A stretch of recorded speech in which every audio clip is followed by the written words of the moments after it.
Olá, amigos, sejam todos bem-vindos ao canal Embaixadores. É bom tê-los aqui para nós estudarmos mais uma vez juntos a Palavra de Deus. No estudo de hoje, nós vamos passar por um estudo desafiador, um capítulo desafiador do livro do Apocalipse, que é um capítulo de número 17. Como temos dito, quando temos feito esse estudo, esta é uma profecia que ainda está em cumprimento, e isso exige de nós bastante cautela e sabedoria ao estudar esse capítulo.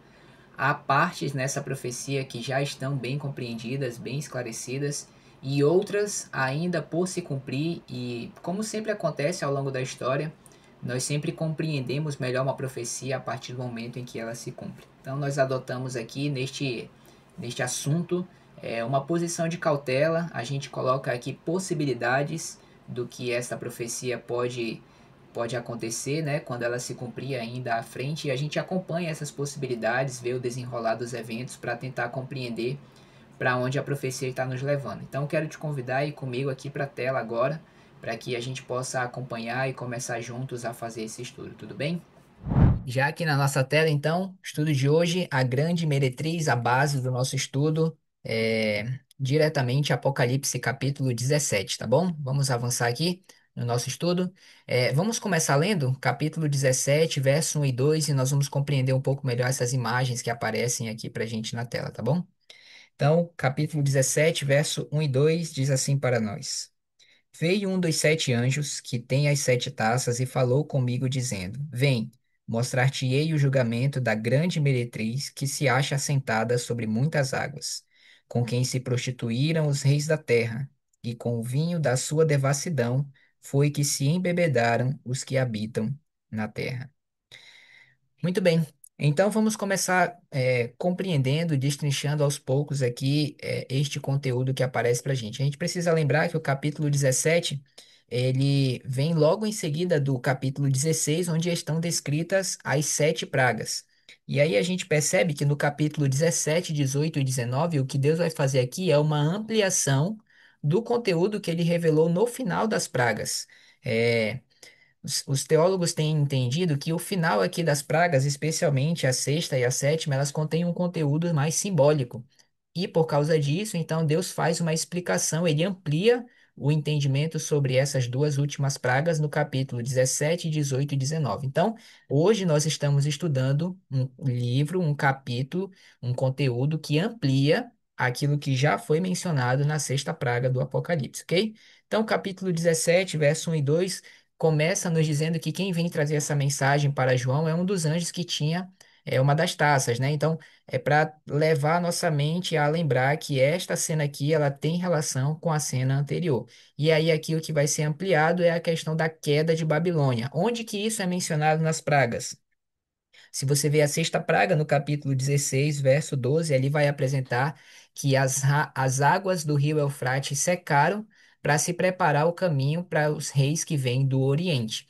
Se você tiver um conhecimento do Antigo Testamento, é possível que você lembre que a história da queda da cidade literal de Babilônia aconteceu assim, né? O rio Eufrates passava por baixo da cidade e ali veio o general Ciro com seu exército, eles desviaram o leito do rio, as águas baixaram e aí ele entrou por baixo da muralha e destruiu a cidade de Babilônia.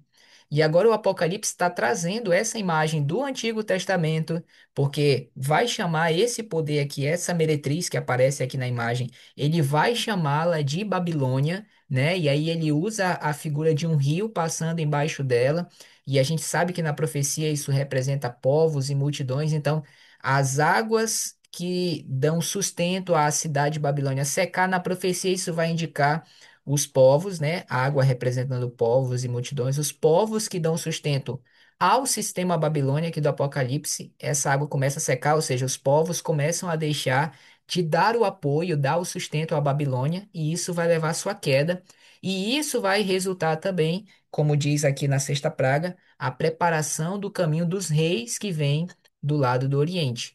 Na história literal, Ciro e seu exército, e é interessante que em Isaías capítulo 45, verso 1, ali Ciro, ele é chamado de meu ungido, né? Então ele é um tipo de Cristo, porque a palavra Machia, Messias, tem relação com a palavra ungido, né? Relação direta. Então Ciro é como se fosse um tipo de Messias. E essa referência, então, é feita aqui no Apocalipse para indicar os reis que vêm do Oriente, trazendo à nossa mente a ideia da queda de Babilônia, indicando Cristo está vindo com o seu exército, ok? Então, ele está fazendo esse paralelo aqui. E aí, no capítulo 17, o anjo fala: Vem, eu vou te mostrar o julgamento. No grego, existem duas palavras que podem ser traduzidas como julgamento. A primeira é a palavra crisis, que aparece, por exemplo, no capítulo 14, verso 7, né? Temei a Deus e dá-lhe glória, pois é chegada a hora do seu juízo, indicando um processo de juízo que começou e está em andamento.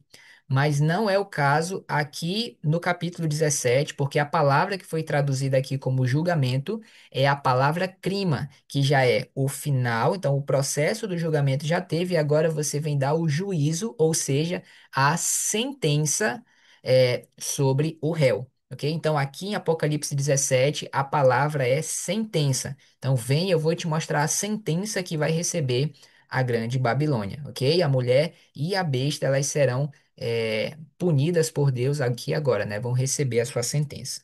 Então, vamos continuar a leitura do capítulo 17, verso 3 até o verso 6. Transportou-me o anjo em espírito a um deserto, e vi uma mulher montada numa besta escarlate, repleta de nome de blasfêmia, com 7 cabeças e 10 chifres.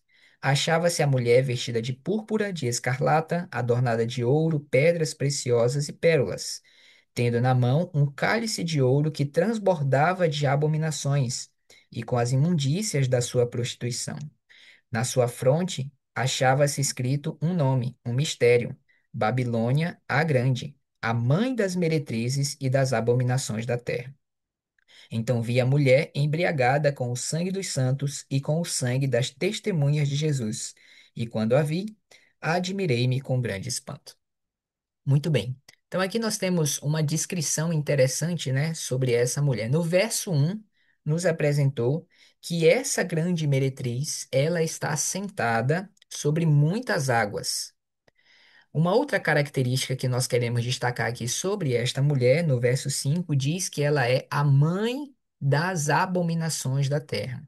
E no verso 6 diz então que esta mulher, ela está embriagada com o sangue dos santos.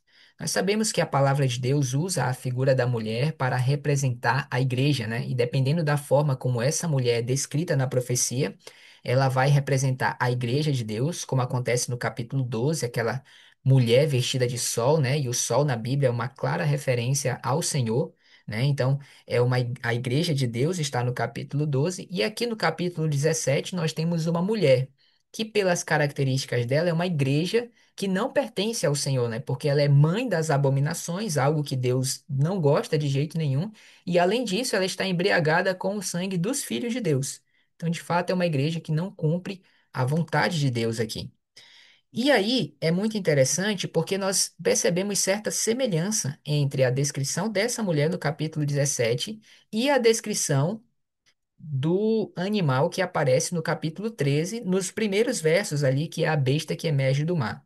Aqui em Apocalipse 17, nós temos esta mulher, que sabemos que isso representa igreja na profecia bíblica, e no capítulo 13, nos primeiros versos, como nós já vimos aqui no nosso conteúdo, ali aparece a besta que emerge do mar, que é uma representação que a Bíblia está fazendo, nos apresentando na profecia da igreja de Roma papal. Então, lá no capítulo 13, temos a igreja romana, e aqui no capítulo 17, nós temos uma mulher que tem características semelhantes justamente a esse poder do capítulo 13. A primeira característica aqui, né? Esta mulher está sentada sobre as águas. No capítulo 13, a besta do mar, que é o poder papal, emerge das águas. No 17, esta mulher é mãe das abominações, e no capítulo 13, o poder papal é um poder que blasfema contra Deus. No capítulo 17, ela está embriagada com o sangue dos santos, e no capítulo 13, a besta do mar, o poder papal, é o poder que peleja contra os santos e os vence. Então, nós temos aqui a compreensão de que esta mulher que aparece no capítulo 17 é uma referência também que a profecia está fazendo à Igreja Romana, ao papado, assim como fez referência lá no capítulo 13. Mas lá, na figura de uma besta que sobe do mar, aqui na figura de uma mulher que está assentada sobre as águas, que persegue os santos, que faz blasfêmia e abominações contra Deus, mas entendemos que está falando aqui do mesmo poder, ok?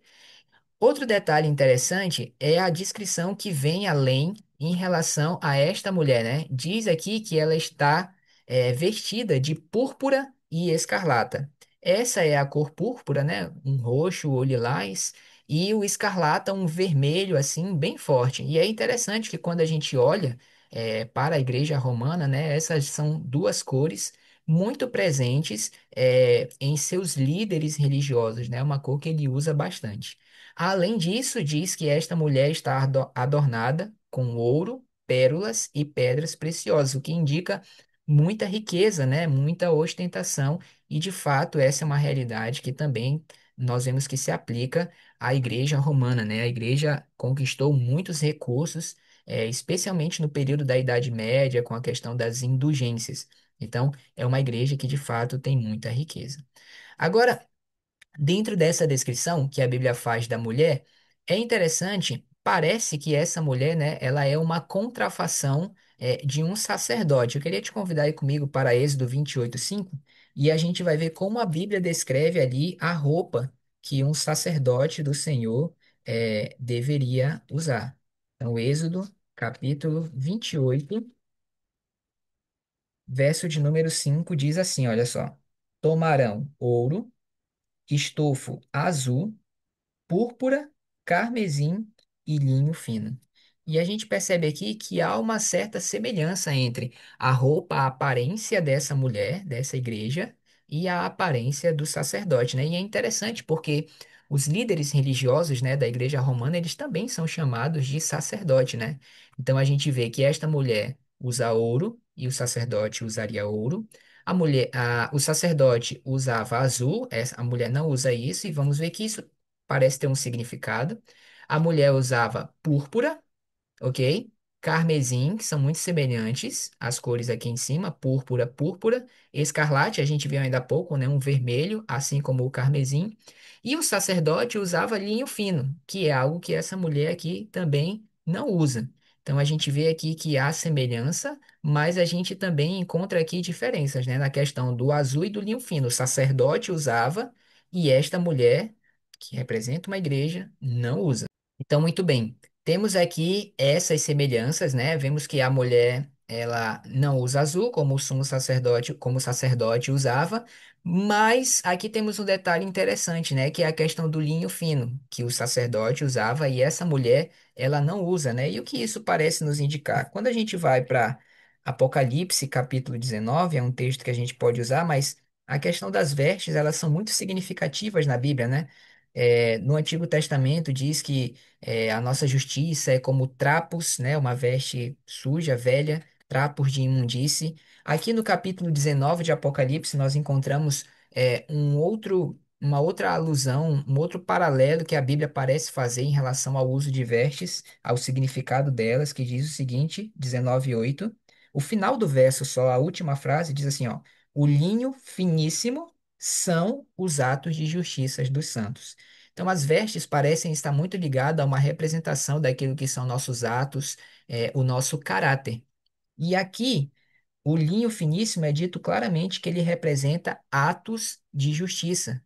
E é interessante, o sacerdote usava isso, né, porque era uma pessoa consagrada ao Senhor, santo, né, separado para o serviço. Mas aqui nesta igreja, em que seus ministros são representados como sacerdotes, ela não é descrita como usando linho finíssimo, porque se isso representa os atos de justiça, o que a profecia está indicando para nós é que esta não é uma verdade, desse movimento religioso. Nós não queremos aqui, nós não queremos dizer com isso, né, que as pessoas em si, elas não são assim, né, elas não são puras, retas, sinceras a Deus, mas a profecia que trata com um sistema religioso que não segue uma conduta conforme Deus quer. tanto que ela é chamada de uma grande meretriz, ou seja, isso significa uma prostituta, ok? Mas as pessoas, muitas delas são sinceras, e a gente vai ver isso no capítulo 18, quando Deus chama as pessoas que fazem parte desse sistema de povo meu. Mas ao mesmo tempo, Deus fala para esse povo dele sair do meio desse sistema que tem em sua essência uma doutrina corrompida. Então é interessante essa diferença que a gente vê aqui entre a forma como esta igreja ela é descrita simulando um sacerdote, ao mesmo tempo que não usa vinho fino, ou seja, não tem uma conduta de justiça, né? Então é uma pretensa religião representante de Deus, mas em seu caráter ela está corrompida, ok? Um outro detalhe que nós temos aqui é que essa mulher ela tem um cálice, né? E esse cálice está transbordando, e ela tem dado a todas as nações a beber do vinho do cálice, né? Da sua prostituição. Então vamos ver aqui o que que tem neste cálice, né? A palavra de Deus descreveu como possuindo a abominação, e de acordo com Provérbios 28:9, a abominação é fugir da lei de Deus, não querer obedecer à lei de Deus. De acordo com Deuteronômio 7:25, idolatria é abominação. E de acordo com Deuteronômio 18, consultar os mortos também é abominação. Então, o cálice, o que esta igreja oferece para o mundo contém a abominação, ou seja, está incluso no pacote desobediência à lei de Deus, idolatria e consulta aos mortos. E a gente vê que esse de fato é uma realidade, né, da Igreja Romana. Eles têm feito uma alteração na lei de Deus, né, aquilo que Deus não permitiu fazer, eles alteraram a lei de Deus. Eles realizam idolatria, ainda que muitos usem a palavra venerar os santos, né? As imagens. Venerar é a mesma coisa que adorar, tá bom? E de fato também consulta aos mortos, né? Quando colocam consultar Maria e tantos outros pais da igreja e apóstolos que estão mortos, e a Bíblia ensina que o estado dos mortos é inconsciência total. Nesse aspecto, consultar os mortos, Deus considerou isso abominação, e há isso no cálice que essa igreja oferece ao mundo. Imundícia também tem aí, né? Então isso indica se contaminar com os pecados, e a prostituição, de acordo com o capítulo 17 do Apocalipse, o verso 2 diz que isso é quando a igreja ela tem uma relação ilegal ou indesejada da parte de Deus com o poder civil. Então, é usar o poder civil, buscar o apoio do poder civil para impor aquilo que ela deseja. Deus não age dessa forma e não quer que seu povo faça isso, mas esta igreja, por ter em sua base uma doutrina que está corrompida, fora da Bíblia, ela acaba se alinhando ao poder civil para alcançar os seus propósitos. E aí, por último, né, ele descreveu também a palavra devassidão, ou seja, isso é uma depravação de costumes. E é até interessante a figura dessa mulher ser uma prostituta, né? Porque ninguém nasce prostituta. As pessoas comentam muito isso, né? A pessoa se torna uma prostituta.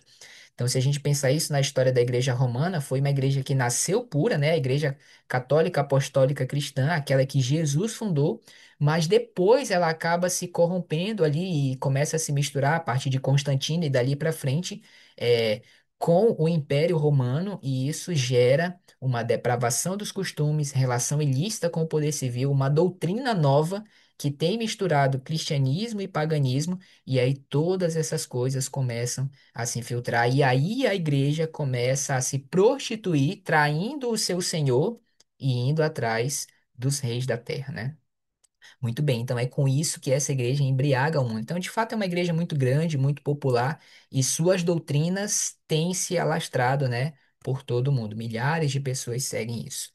Agora, um outro aspecto interessante aqui é que ele apresenta que ela tem um nome na fronte. Isso também, mais uma vez, parece nos indicar que ela tem a pretensão de querer parecer um sacerdote, né? Porque o sacerdote ele também usava uma faixa na testa onde estava escrito Santidade ao Senhor. E aqui esta mulher, ela também tem, ela carrega, né, um nome na sua fronte.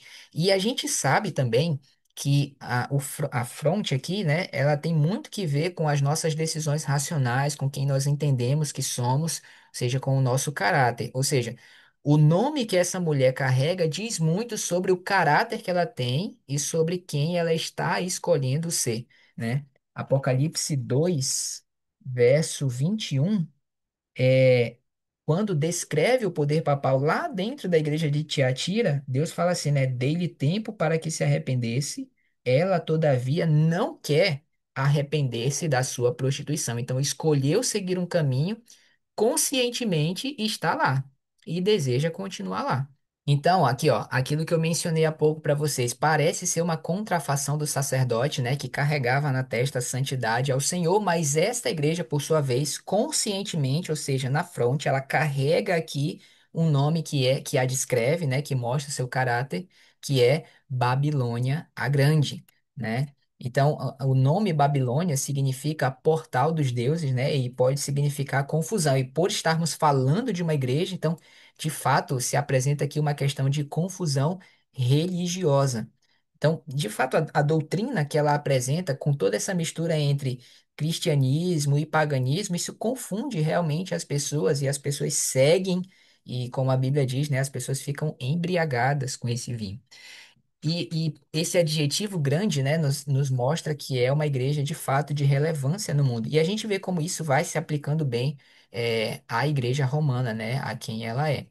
Aí vem esse detalhe interessante, né? Ela é a Babilônia, a grande, né? Uma igreja de grande relevância no mundo, mas ela é mãe de outras meretrizes, ou seja, de outras prostitutas. Então, filhas também são mulheres, também são igrejas, né? Então, desta primeira igreja mãe, saíram depois outras igrejas, e a gente vê isso também na época da Reforma Protestante, né? Com várias outras igrejas surgindo, mas muitas dessas igrejas que saíram sob a bandeira do protestantismo, ainda carregam muitos ensinos, dogmas, que foram implementados pela Igreja Romana. Dentre eles, talvez o mais destacado de todos seja a questão do domingo como um dia de guarda, enquanto que a lei de Deus diz que deve ser o sábado. Então, essas igrejas filhas também são chamadas de prostitutas, porque elas carregam ainda uma doutrina parcialmente corrompida, defendendo coisas que não estão na palavra de Deus, certo? Aí olha só que coisa interessante. No verso 17, apesar de no verso 1 ter dito que ela está assentada sobre águas, no verso 3, o anjo transporta o apóstolo João em espírito a um deserto, né? E aí ele vê a mulher montada sobre uma besta, né? Então, o que que nos parece isso aqui? Como eu falei, essa é uma profecia que ainda está em cumprimento, então, talvez se você assistir outro vídeo, você vai ver outras pessoas explicando o que que elas entendem ser esse deserto. O que que me parece aqui nas pesquisas que eu fiz, tá bom? Me parece que esse deserto é uma referência ao evento que aconteceu na Sexta Praga. Babilônia estava assentada sobre águas, né, sobre o rio Eufrates, e quando o rio seca, o que fica? Terra. Só sobra terra, ou seja, sobra só o deserto. Então, ao que me parece, João está vendo aqui no capítulo 17, verso 3, quando a mulher quando ele é levado ao deserto e vê lá a mulher montada numa besta, ele está vendo o momento em que Babilônia já perdeu o apoio dos povos e das multidões. Você vai ver que na quinta praga do Apocalipse, capítulo 16, verso 10, o reino da besta ele é atingido e ele então se converte em trevas. Então, o cenário final que a profecia nos apresenta é de um poder que vai estar tendo soberania no mundo, isso em nome de Deus, até que ele próprio é atingido pelas pragas. E aí os homens veem que foram enganados e deixam então de apoiá-la, e ela então fica o deserto, né? Fica sem água, sem pessoas que a apoiem. Mas apesar disso, pelo que o capítulo 17 está nos falando, esta mulher, que perdeu o apoio dos povos, ela ainda está montada sobre uma besta. Ou seja, ela ainda preserva o apoio do poder civil, dos reis da terra. E isso aparece bem explícito assim no capítulo 17.